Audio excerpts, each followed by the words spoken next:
Hi all, Anil Nair here. ఒక ఎగ్జామ్లో వచ్చిన ఒక క్వశ్చన్ చూడండి.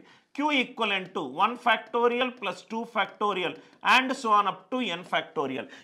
ఎన్ని వాల్యూలు తీసుకుంటే Q వర్గం అవుతుంది అన్నాడు.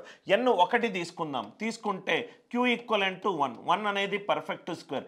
రెండు వాల్యూలు తీసుకుందాం, 1 ప్లస్ 2 3 అనేది పర్ఫెక్ట్ స్క్వేర్ కాదు. పర్ఫెక్ట్ స్క్వేర్ ఎప్పుడూ కూడా 2తో కానీ 3తో కానీ 7తో కానీ 8తో కానీ యూనిట్ డిజిట్ ఎండ్ అవ్వదు. ఆ కాన్సెప్ట్ యూజ్ చేద్దాం. n ఈక్వలెంట్ టు 3 తీసుకుందాం, 1 ఫ్యాక్టోరియల్ 2 ఫ్యాక్టోరియల్ 6, ఇది 9 అనేది పర్ఫెక్ట్ స్క్వేర్. n వాల్యూ 4 తీసుకుందాము, ఏమవుతుంది? 1 ఫ్యాక్టోరియల్ 2 ఫ్యాక్టోరియల్ 3 ఫ్యాక్టోరియల్ 4 ఫ్యాక్టోరియల్, ఇది 33, 3తో ఎండ్ అవ్వదు. n 5 నుంచి ఏమవుతుంది? యూనిట్ డిజిట్ 5 ఫ్యాక్టోరియల్ ఎంత? 120. 0 ప్లస్ 3 ఎంత? 3. అంటే n greater than or equivalent to 5 నుంచి యూనిట్ డిజిట్ ఏమొస్తుంది? 3 వస్తుంది. 3 కాదు. కాబట్టి ఆన్సర్ ఎంత? n ఈక్వలెంట్ టు 3 కావచ్చు, n ఈక్వలెంట్ టు 1 కావచ్చు. ఎన్ని వాల్యూస్ తీసుకుంటుంది?